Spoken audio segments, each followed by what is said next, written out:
CM Dhami ने नई दिल्ली में केंद्रीय ऊर्जा मंत्री और आर.के. सिंह से मुलाकात की। कोयला आधारित संयंत्रों से 400-450 मेगावाट स्थायी आवंटन करने का अनुरोध किया। सीएम ने यूपी के पूर्व सीएम कल्याण सिंह की पुण्यतिथि पर दी विनम्र श्रद्धांजलि। कहा कि राम जन्मभूमि आंदोलन में पूर्व सीएम कल्याण सिंह ने निभाई थी अहम भूमिका। वो अध्यादेश यूसीसी पर प्रदेश सरकार ने बनाई रणनीति। कमेटी रिपोर्ट तैयार करके सीएम धामी के समक्ष रखेगी।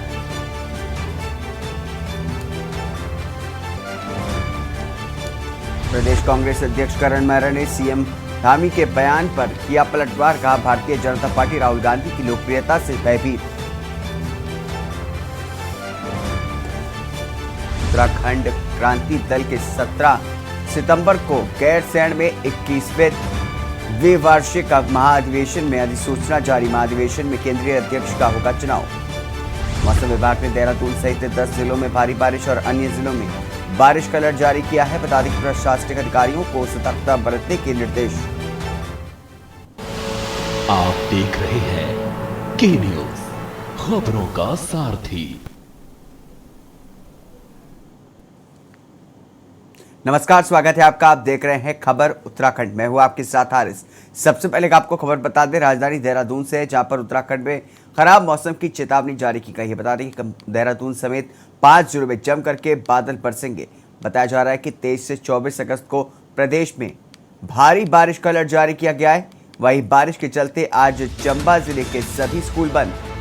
तो अहम जानकारी आपको बता रहे हैं, मौसम विभाग द्वारा अलर्ट जारी किया गया है। एनआईटी में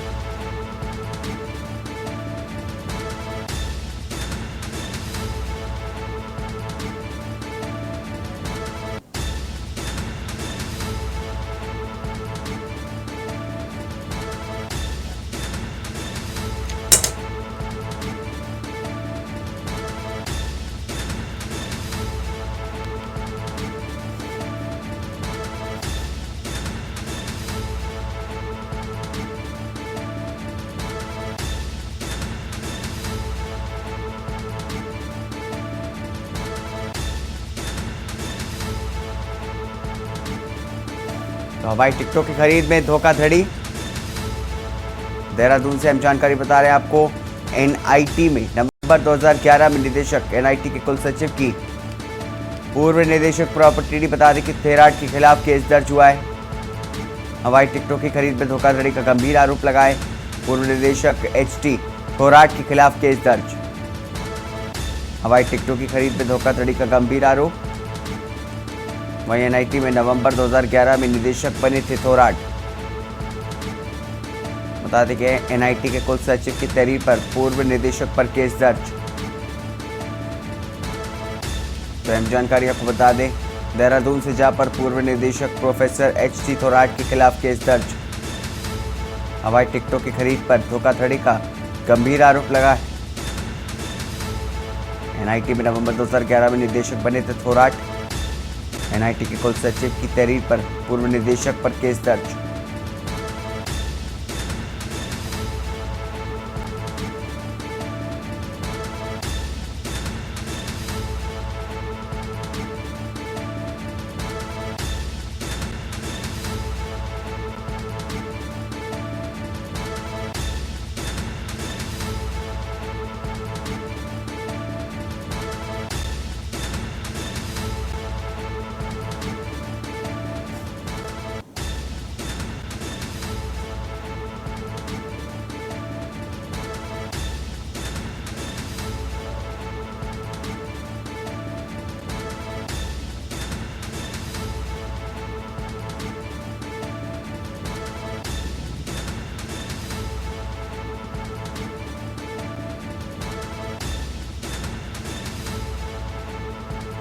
पूर्व निदेशक प्रोफेसर एचटी थोराट के खिलाफ केस दर्ज हुआ है।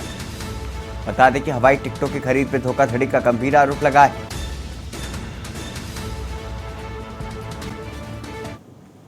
अगली जानकारी बता दें आपको उधम सिंह नगर से आ रही, जहां पर उत्तराखंड में सहकारिता चुनाव पर सस्पेंस पड़ गया है। बता दें कि 6 महीने तक टल सकते हैं सहकारिता के चुनाव। सदस्यों के पंजीकरण की तारीख सितंबर तक बढ़ी है। सहकारी समितियों में मतदाता सूची तैयार अभी तक नहीं हुई है। तो उधम सिंह नगर से अहम जानकारी आपको बता रहे हैं। जहां पर उत्तराखंड में सहकारिता चुनाव पर सस्पेंस बढ़ गया। बता दें कि 6 महीने तक टल सकते हैं सहकारिता चुनाव। वहीं सदस्यों के पंजीकरण की तारीख सितंबर तक बढ़ी। सहकारी समितियों में मतदाता सूची भी तैयार नहीं। तो अहम जानकारी उधम सिंह नगर से सामने आ रही है। बता दें कि सहकारिता चुनाव को लेकर के सस्पेंस जो है वो बढ़ा है। 6 महीने तक टल सकते हैं सहकारिता चुनाव। सदस्यों के पंजीकरण की तारीख सितंबर तक बढ़ी। सहकारी समितियों में मतदाता सूची भी तैयार नहीं है।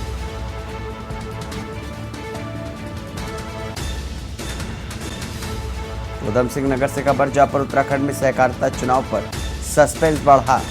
6 महीने तक टल सकते हैं सहकारिता चुनाव। सदस्यों के पंजीकरण की तारीख सितंबर तक बढ़ी। सहकारी समितियों में मतदाता की सूची भी तैयार नहीं। उधम सिंह नगर से अहम जानकारी आपको बता रहे हैं, जहां पर उत्तराखंड में सहकारिता चुनाव पर सस्पेंस बढ़ा। 6 महीने तक टल सकते हैं सहकारिता चुनाव। सदस्यों के पंजीकरण की तारीख सितंबर तक बढ़ी। सहकारी समितियों में मतदाताओं की सूची भी अभी तक तैयार नहीं है। उधम सिंह नगर से खबर, जहां पर उत्तराखंड में सहकारिता चुनाव पर सस्पेंस बढ़ा। अहम जानकारी बता दें आपको, 6 महीने तक टल सकते हैं सहकारिता चुनाव। बताया जा रहा है कि सदस्य के पंजीकरण की तारीख सितंबर तक बढ़ी। वहीं कोरोना को लेकर के सभी राज्यों को जारी किया गया है आदेश। इन्फ्लुएंजा और सांस की बीमारी के निगरानी के आदेश दिए गए हैं। कोरोना के नए वेरिएंट BA.2.86 को लेकर के सरकार सतर्क है। दिल्ली में पीएम के प्रधान सचिव ने हाई लेवल मीटिंग की है। तो कोरोना को लेकर के अभी राज्यों को अलर्ट जारी किया गया। इन्फ्लुएंजा और सांस की बीमारी की निगरानी के आदेश दिए गए हैं। वहीं आपको बता दें कि कोरोना के नए वेरिएंट BA.2.86 के वेरिएंट को लेकर के अलर्ट जारी किया गया है। हाई लेवल मीटिंग की गई है। प्रधान सचिव ने हाई लेवल मीटिंग की है। तो कोरोना को लेकर के सभी राज्यों में जारी हुए आदेश। इन्फ्लुएंजा और सांस की बीमारी की निगरानी के आदेश दिए गए हैं। वही बता रहे हैं कि कोरोना के नए वेरिएंट को लेकर के सतर्क है सरकार। दिल्ली में पीएम के प्रधान सचिव ने हाई लेवल मीटिंग की। वहीं आपको बता दें कि कोरोना को लेकर के अभी सभी राज्यों में जारी हुए हैं आदेश। इन्फ्लुएंजा और सांस की बीमारी की निगरानी के आदेश दिए गए हैं। बता दें कि कोरोना के नए वेरिएंट BA.2.86 को लेकर के सतर्क किया गया है। दिल्ली में पीएम के प्रधान सचिव ने हाई लेवल मीटिंग की। वहीं डोईवाला क्षेत्र में बारिश का कहर लगातार जारी है। बता दें कि बादल फटने से जमीन, रास्ते और पानी की पाइपलाइन को काफ़ी नुकसान पहुंचा है।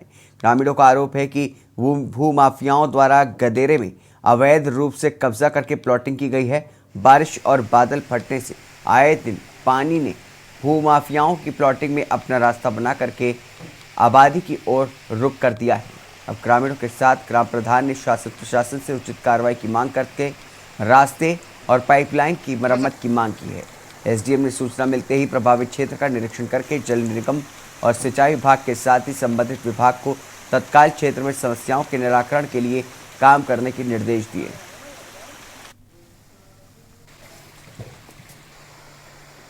ये बैक में इतना पानी आ रहा है, इसे जामन खाला बोलते हैं। और इससे ऊपर हमारी पाइपलाइनें, आज आप देखोगे तो वहाँ भयंकर नदी का रूप हो रखा है और शायद बादल फटा होगा ऊपर, और सारे ऊपर का पानी सारा इधर ही आ रहा है।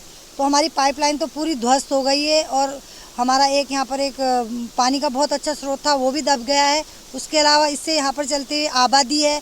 आबादी के किनारे कुछ पंचायत की ज़मीन थी, कुछ लोगों की व्यक्तिगत थी। मेरे इधर बाईं तरफ आप देखेंगे, यहाँ पर भी लोग व्यक्तिगत लोगों का अपना प्लॉट है। वो भी खाला मान ले इतना चौड़ा था, बहुत मान ले 20 फीट खाला चौड़ा रहा होगा। तो इधर वालों ने भी 5 फीट इधर दबा दी, 5 फीट इधर वालों ने। तो खाले का जो साइज है वो छोटा हो गया। अब प्रकृति तो जब इंसान उसका दोहन कर रहा है और उसके साथ साथ उसे नुकसान भी पहुंचा रहा है, तो वो भी तो बदला लेगी। अब ऊपर बादल फटा होगा तो पानी कहाँ जाएगा। उत्तराखंड में भू कानून और यूसीसी को लेकर के प्रदेश सरकार ने अपने कदम काफी आगे बढ़ा दिए।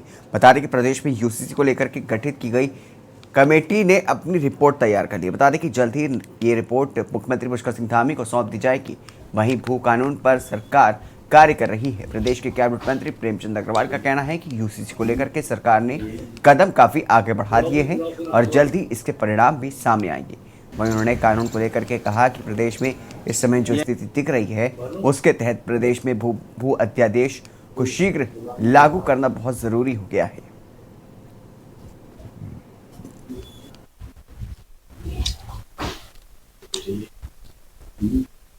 देखिए, आप जानते हैं यूसीसी के मामले में इस सरकार ने बहुत ही प्रमुखता से कदम बढ़ाया है। और आप जानते हैं कि पहली कैबिनेट में जब इससे प्रस्ताव, एकमात्र प्रस्ताव जब पार किया, उससे लेके अभी तक आप सब चीज़ जानते हैं किस प्रकार से ये कदम आगे बढ़े हैं।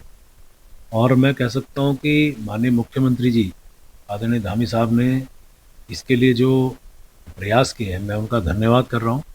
और शायद हमारा प्रदेश पहला प्रदेश होगा देश का जो इस प्रकार का कदम बढ़ा रहा है, कानून ला रहा है।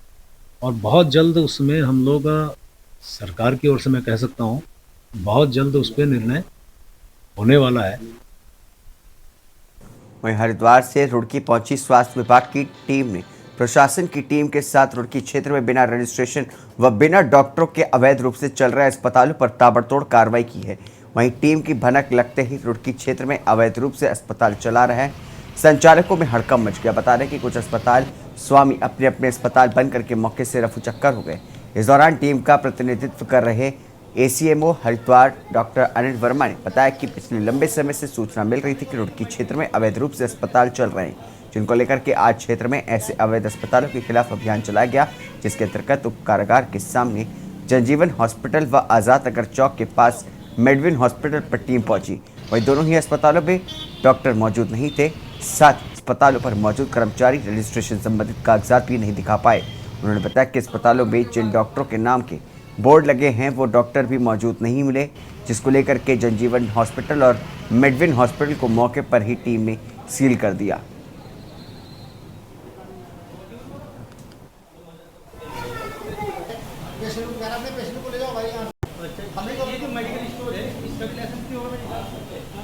आप लोगों के द्वारा मिल रही थी कि जनप्रतिनिधियों द्वारा मिल रही थी, कुछ जो हरेस्ट होते हैं, जो पीड़ित होते हैं, उन पेशेंट के जो अटेंडेंट हैं उनके द्वारा भी कुछ हम लोगों को सूचनाएं मिल रही थी। तो ज्वाइंट मजिस्ट्रेट सर और हमारे कंसल्ट सर CMS रुड़की और मैं डॉक्टर अनिल वर्मा ACMO हरिद्वार, हम लोगों ने तीनों ने एक प्लान बना करके कि हम इनका जांच करेंगे और हॉस्पिटल को देखेंगे। सबसे पहले हम लोगों ने जीवन ज्योति देखा, वहाँ पर 2 पेशेंट हमारे सीजरियन पड़े हुए थे जिनका ऑपरेशन हुआ था और कोई डॉक्टर नहीं मिल पाया, वहाँ पे कोई साक्ष्य नहीं दे पाए, कोई उनके पास पेपर नहीं था, इवन स्टाफ का कोई प्रशिक्षित नहीं था। तो उस एक पेशेंट को हम लोगों ने एडमिट करा दिया सिविल हॉस्पिटल में और एक पेशेंट चला गया घर पे अपने, वो बिल्कुल ठीक था। नवजीवन हॉस्पिटल था। और उसके बावजूद फिर मेडविन में आए, मेडविन में भी कई पेशेंट यहाँ से लेटे हुए ICU में है। यहाँ कोई डॉक्टर नहीं, कोई मालिक नहीं, कोई रिसेप्शनिस्ट है, ये इधर उधर घूम रहे, इसको भी हम लोग बंद कर रहे हैं। पेशेंट को भी हम एडमिशन करा रहे हैं कहीं इधर उधर करके सिविल हॉस्पिटल में, और इसको भी हम बंद कर रहे हैं। कार्रवाई भी इनकी जाँच करेंगे, इनको अभी सीज कर रहे हैं, उसके बावजूद इनकी जाँच कर करके फिर उनको खिलाफ कार्रवाई। हाँ, एक हॉस्पिटल और हम लोगों ने देखा है, अल्ट्रासाउंड सेंटर, वो क्या नाम था उसका, अभी उसमें डॉक्टर था, सब थी। स्टार इमेजिंग में हम लोग गए थे, स्टार इमेजिंग डॉक्टर थे वहाँ पे। क्षेत्र में क्या कमी मिली थी? अभी कुछ उनको बता रहे कि एडवाइज दे रहे कि कैसे बिना रेफर के कोई पेशेंट का एडमिशन अल्ट्रासाउंड नहीं किया जाएगा और उसका पूरा डाटा रखा जाएगा, कहाँ से आया, उसका रीजन भी लिखा जाएगा, किस डॉक्टर के द्वारा क्या है, उसका कारण क्या है। तो क्षेत्र में कई इस तरह के अस्पताल हैं जिनमें डिग्रियां किसी को डॉक्टर की होती है, डॉक्टर मौजूद नहीं होते। यही हमारे पास शिकायत है और यही शिकायत हम लोगों को मिल रही है। तो इसी के उपलक्ष्य में हम लोग इन हॉस्पिटल को नहीं चलने देंगे। मेडविन हॉस्पिटल जी, मोहम्मद मोनिस फरीद नाम जी। 3 दिन पहले जी आया था, मैं इधर नॉर्मल करके बीबी को भर्ती करके ली। 3 से 5 बज गए, 5 बजे के बाद बोलने लगे ऑपरेशन होगा, ऑपरेशन कर दिया, फिर भी बच्चा नहीं बचा जी। जी आपको पता था कोई डॉक्टर नहीं आया? जी हमको तो पहली बार आए सर इधर, पहली बार 3 साल में बच्चा हुआ जी। क्या नाम, पहले डिलीवरी थी, हमको किसी ने बताया, हम इधर आ गए सर। डॉक्टर नहीं कौन थी? कौन लेके आया था? रूबीना जी खुद आए थे जी। क्या नाम, रूबीना नाम की डॉक्टर नहीं थी, इधर ही थी वो जी। आप आए, वो अंदर छुप गई जी। डॉक्टर है वो? डॉक्टर नहीं है वो? जी, डॉक्टर नहीं, इधर ही है वो, अंदर है। और कोई डॉक्टर है? टीम आई है, टीम दिख रही है। और कोई डॉक्टर नहीं है सर। जो फोटो दिखा रही है जिसका लगा इधर, वो दिन से नहीं आया। 3 दिन में भी हो गए इधर, मुझे मैंने नहीं देखा सर 3 दिन। इस बीच रुकेंगे एक छोटे से ब्रेक के लिए। ब्रेक के बाद जल्द हाजिर होंगे। आप देख रहे हैं के न्यूज, खबरों का सारथी। ब्रेक के बाद स्वागत है आपका। राष्ट्रपति पुरस्कार से सम्मानित और ग्रीन मैन ऑफ इंडिया के नाम से प्रसिद्ध हरिद्वार नगर निगम के ब्रांड एम्बेसडर विजय पाल बघेल की अगुवाई में वृक्षारोपण कार्यक्रम का आयोजन किया गया। हरिद्वार वन विभाग द्वारा बनाए नगर वन में कई सामाजिक कार्यकर्ताओं के साथ ही वन विभाग के कर्मचारियों ने भी अपने पूर्वजों के नाम से फलदार पेड़ लगाए। विजय पाल बघेल ने कहा कि अपने पूर्वजों के नाम से पेड़ लगाने की परंपरा इसलिए शुरू की गई कि लोग अपने पूर्वजों के साथ पेड़ों के साथ आत्मीय रिश्ता कायम करें और पर्यावरण को भी सुरक्षित रख सकें। वहीं समाज सेवियों ने सरकार से मांग की है कि पूर्वजों के नाम से पेड़ लगाने की प्रथा अन्य राज्यों में भी शुरू की जाए। आरोपण हमेशा दीर्घकाल तक सदैव हमारे सामने उपस्थित रहेगा और इस बहाने हमारा एक आत्मीय रिश्ता अपने पूर्वजों के साथ बना रहेगा। और ये न सिर्फ हमारा भावनात्मक संबंध स्थापित करेगा, ये हम वृक्षारोपण करके इस प्रकृति को भी बहुत बढ़िया संदेश देना चाहते हैं कि ये न सिर्फ हरिद्वार में, प्रत्येक शहर में ये व्यवस्था शुरू होनी चाहिए, जिससे कि हम वृक्षारोपण को भली भांति फलता फूलता देखें। और जिन परिवारों के द्वारा ये स्थापित किया गया है वो इसकी व्यक्तिगत जिम्मेदारी लेंगे कि ये वृक्ष हमारा सही सलामत रहे। रंगत आत्मा हैं, उनके नाम से, उनके डीएनए के साथ, उनके जो अस्थि है उसके अंशों के साथ हम यहाँ पौधारोपण कर रहे हैं। और आज सोमवार के दिन, क्योंकि श्रावण मास का सोमवार है, और बिल्व के वृक्ष हमारे 4 जो हमारे पितृ आत्मा हैं, उन आत्माओं के नाम से यहाँ पौधारोपण उनके परिजनों ने किया है। और ये एक हमारे जीवंत पितृ आत्मा के रूप में हमारे सामने स्थापित हो रहे हैं। इनका रोपण करने से एक ये है कि एक तो पौधारोपण को बल मिलेगा, दूसरा पेड़ों के साथ हमारा आत्मीय रिश्ता भी कायम होगा। उधम सिंह नगर के पाजपुर में रिश्तों को तार तार कर देने वाला मामला सामने आया है, जहां पर एक पिता ने हैवानियत की सारी हदों को पार कर दिया और अपनी ही नाबालिग बच्ची के साथ दुष्कर्म करके उसे गर्भवती कर दिया। वहीं पुलिस ने आरोपी पिता के खिलाफ मुकदमा दर्ज करते हुए मामले की जांच शुरू कर दी है। नाबालिग के चाचा ने पुलिस को तहरीर देकर के बताया कि उसका भाई उत्तर प्रदेश के गाँव आरसल पार्सल में अपनी नाबालिग बेटी के साथ रहता है। चाचा ने बताया कि बीते दिनों उसकी भतीजी उसके घर आई थी कि अचानक उसके पेट में दर्द होने लगा, जिसके बाद पता चला कि 13 वर्षीय नाबालिग बच्ची 3 महीने से गर्भवती है। इसी को लेकर के पुलिस ने नाबालिग के चाचा की तहरीर पर आरोपी पिता के खिलाफ मुकदमा दर्ज करके मामले की जांच शुरू कर दी। वहीं पुलिस ने आरोपी पिता को दोराहा चौकी क्षेत्र से हिरासत में लिया।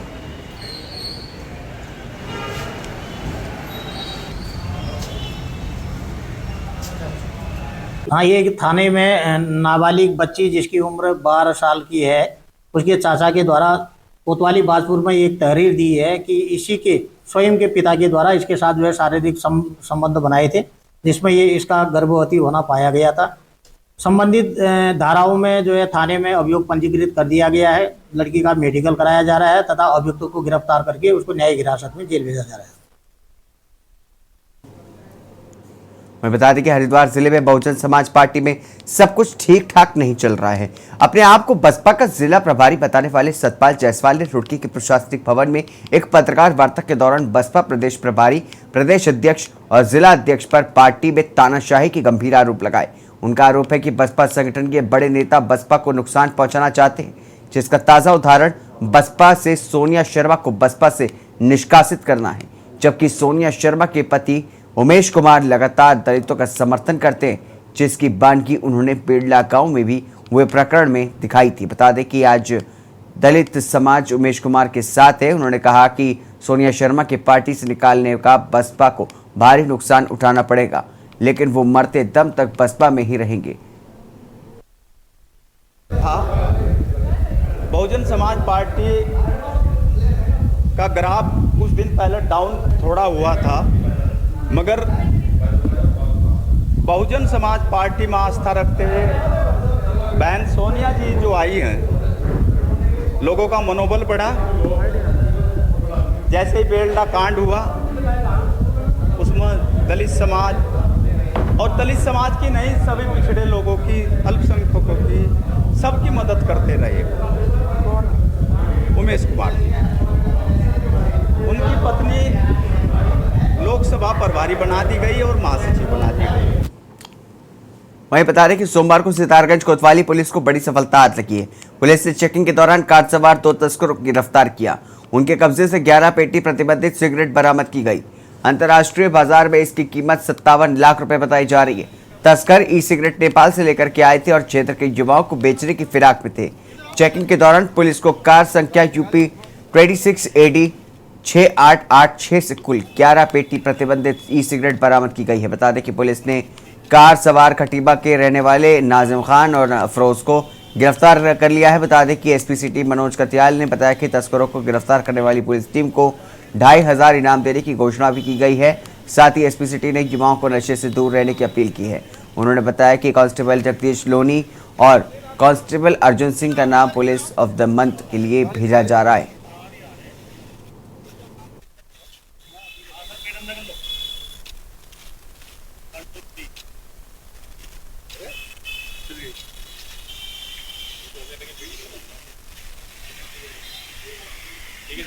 मैं बता दें कि संयुक्त अस्पताल श्रीनगर में डॉक्टरों द्वारा एक महिला के पेट से 8 किलो वजनी रसौली निकाली गई। बता दें कि महिला कई सालों से पेट दर्द की शिकायत से परेशान थी। जगह जगह इलाज करवाने के बाद भी उसके पेट का दर्द कम होने का नाम नहीं हो पा रहा था। बता दें कि वहीं इस दौरान महिला सरोजनी देवी संयुक्त अस्पताल की महिला रोग विशेषज्ञ सोनाली शाही के पास पहुंची, जहां पर डॉक्टर के आगे अपनी समस्या रखी। डॉक्टर की सलाह पर महिला का अल्ट्रासाउंड करवाया गया, जिसमें महिला के पेट में रसौली का होना पाया गया। जिसके बाद संयुक्त अस्पताल में डॉक्टरों की टीम तैयार की गई। टीम में अस्पताल के वरिष्ठ सर्जन लोकेश सलूजा, डॉक्टर सोनाली शाही, डॉक्टर मनीषा पवार तथा एनेस्थीसिया विभाग की डॉक्टर निशा चौहान, स्टॉप शीतल देवी, देव सिंह शामिल थी। बता दें कि डॉक्टरों द्वारा मरीज का 4 घंटे तक ऑपरेशन किया गया। सफल रहे ऑपरेशन के दौरान महिला के पेट से 22 सेंटीमीटर की 8 किलो वजनी रसौली निकल गई। अस्पताल प्रबंधन के अनुसार महिला स्वस्थ है। वहीं महिला तथा उनके परिजनों ने भी डॉक्टरों की टीम तथा अस्पताल स्टाफ का धन्यवाद ज्ञापित किया।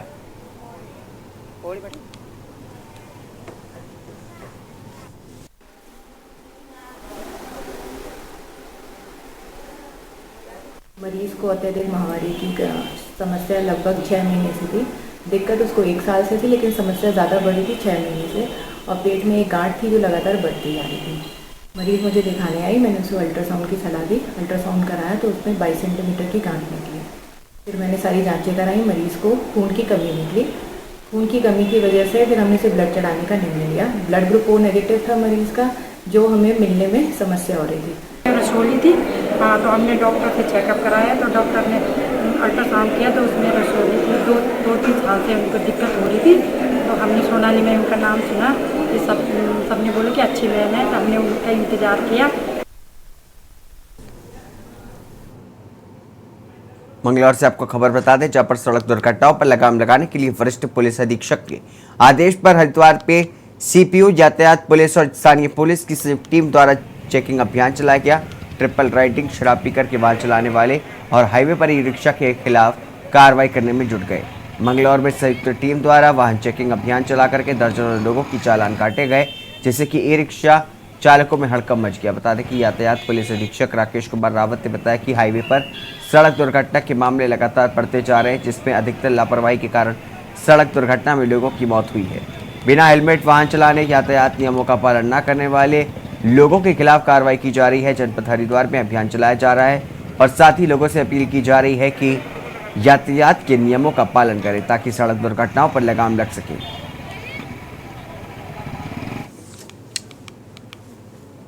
इसी के साथ उत्तराखंड की खबरों में बस इतना ही। दीजिए इजाजत, नमस्कार।